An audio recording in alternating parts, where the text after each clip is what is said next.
Hi ಎಲ್ರಿಗೂ ನಮಸ್ಕಾರ. Welcome back to my channel. ಇವತ್ತು ಬಿಸಿ ಬಿಸಿಯಾದಂಥ ಆಲೂ ಬೋಂಡನ ಯಾವ ರೀತಿ ಮಾಡೋದು ಅಂತ ನೋಡೋಣ. ಇವಾಗಿನ ವೆದರಿಗಂತೂ ಪರ್ಫೆಕ್ಟಾಗಿ ಸೂಟ್ ಆಗುತ್ತೆ. ಬನ್ನಿ ಹೇಗೆ ಮಾಡೋದು ಅಂತ ನೋಡೋಣ. ಮೊದಲು ಆಲೂಗಡ್ಡೆನ ಬೇಯಿಸಿಟ್ಕೋಬೇಕು. ಇಲ್ಲಿ ಚಿಕ್ಕ ಚಿಕ್ಕ ಸೈಜಿಂದು 7-8 ಆಲೂಗಡ್ಡೆನ ಕುಕ್ಕರಲ್ಲಿ ಹಾಕಿ 4 ವಿಷಲ್ ಹಾಕಿ ಬೇಯಿಸಿಟ್ಕೊಂಡಿದ್ದೀನಿ. ನೀವು ಚಿಕ್ಕ ಚಿಕ್ಕ ಆಲೂಗಡ್ಡೆ ಸಿಕ್ಕರೆ ಚಿಕ್ಕ ಚಿಕ್ಕದನ್ನೇ ತೊಗೊಳ್ಳಿ, ಬೇಯೋದಕ್ಕೆ ಚೆನ್ನಾಗಾಗತ್ತೆ. ದೊಡ್ಡದಾಗಿದ್ದರೆ 2 ಭಾಗ ಮಾಡಿ ಹಾಕ್ಕೊಳ್ಳಿ. ನಂತರ ಒಂದು ಕಡಾಯಿಗೆ 2 ಸ್ಪೂನ್ ಎಣ್ಣೆ, ಸಾಸಿವೆ, ಜೀರಿಗೆ, 1 ಗಡ್ಡೆ ಈರುಳ್ಳಿನ ಸಣ್ಣದಾಗಿ ಕಟ್ ಮಾಡಿ ಹಾಕ್ಕೊಂಡು ಈರುಳ್ಳಿ ಸಾಫ್ಟ್ ಆಗೋ ತನಕ ಫ್ರೈ ಮಾಡ್ಕೋಬೇಕು. ನೀವು ಒಗ್ಗರಣೆಗೆ ಬೇಕಿದ್ರೆ ಕಡಲೆಬೇಳೆನೂ ಸಹ ಹಾಕ್ಕೋಬಹುದು.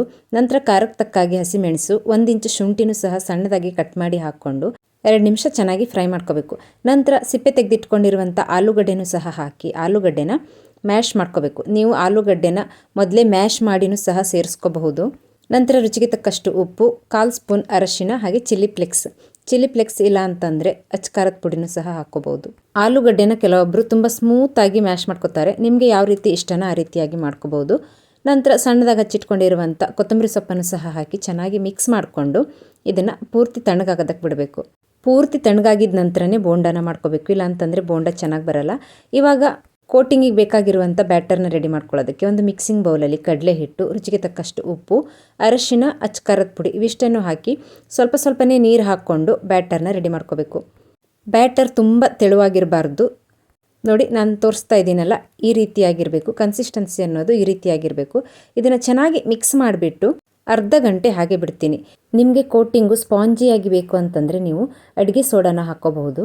ನಂತರ ಪೂರ್ತಿ ತಣ್ಣಗಾಗಿರುವಂಥ ಆಲೂಗಡ್ಡೆನ ಈ ರೀತಿ ಮೀಡಿಯಮ್ ಸೈಜಿನ ಉಂಡೆಗಳನ್ನಾಗಿ ಮಾಡಿಬಿಟ್ಟು ನಾವು ಮಾಡ್ಕೊಂಡಿರುವಂಥ ಬ್ಯಾಟರಲ್ಲಿ ಈ ರೀತಿ ಅದ್ಬಿಟ್ಟು ಕಾದಿರುವಂಥ ಎಣ್ಣೆಯಲ್ಲಿ ಬಿಟ್ಟು ಕ್ರಿಸ್ಪಿ ಆಗೋ ತನಕ ಫ್ರೈ ಮಾಡ್ಕೋಬೇಕು.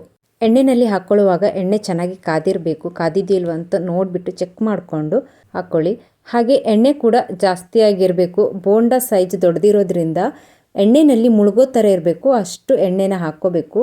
ಹಾಗಾಗಿ ನೋಡಿಬಿಟ್ಟು ನೀವು ತಗೊಳ್ಳೋ ಪಾತ್ರೆನೂ ಕೂಡ ನೋಡಿಕೊಂಡೇ ತೊಗೊಳ್ಳಿ. ತುಂಬ ಅಗಲವಾದ ಪಾತ್ರೆ ತೊಗೊಂಡ್ರೆ ಜಾಸ್ತಿ ಎಣ್ಣೆನ ಹಾಕ್ಕೊಳ್ಬೇಕಾಗತ್ತೆ. ಹಾಗಾಗಿ ಪಾತ್ರೆನೂ ಕೂಡ ನೀವು ನೋಡಿಕೊಂಡು ಸ್ವಲ್ಪ ಚಿಕ್ಕ ಪಾತ್ರೆ ತೊಗೊಂಡ್ರೆ ಒಳ್ಳೆಯದು. ಮೀಡಿಯಮ್ ಫ್ಲೇಮಲ್ಲೇ 5-6 ನಿಮಿಷ ಫ್ರೈ ಮಾಡಿಕೊಂಡ್ರೆ ಗೋಲ್ಡನ್ ಬ್ರೌನ್ ಕಲರಲ್ಲಿ ಕ್ರಿಸ್ಪಿ ಆದಂಥ ಬಿಸಿ ಬಿಸಿ ಬೋಂಡ ರೆಡಿ. ಈ ಬೋಂಡನ ಹಾಗೇನೂ ಸಹ ತಿನ್ಬೋದು, ಇಲ್ಲ ಚಟ್ನಿ ಜೊತೆಗೂ ಸರ್ವ್ ಮಾಡ್ಬೋದು. ತುಂಬ ಚೆನ್ನಾಗಿರುತ್ತೆ. ರೆಸಿಪಿ ಇಷ್ಟ ಆದರೆ ವಿಡಿಯೋಗೊಂದು ಲೈಕ್ ಮಾಡಿ, ಹಾಗೆ ಚಾನಲ್ಗೆ ಸಬ್ಸ್ಕ್ರೈಬ್ ಆಗಿ. Thank you. Bye bye.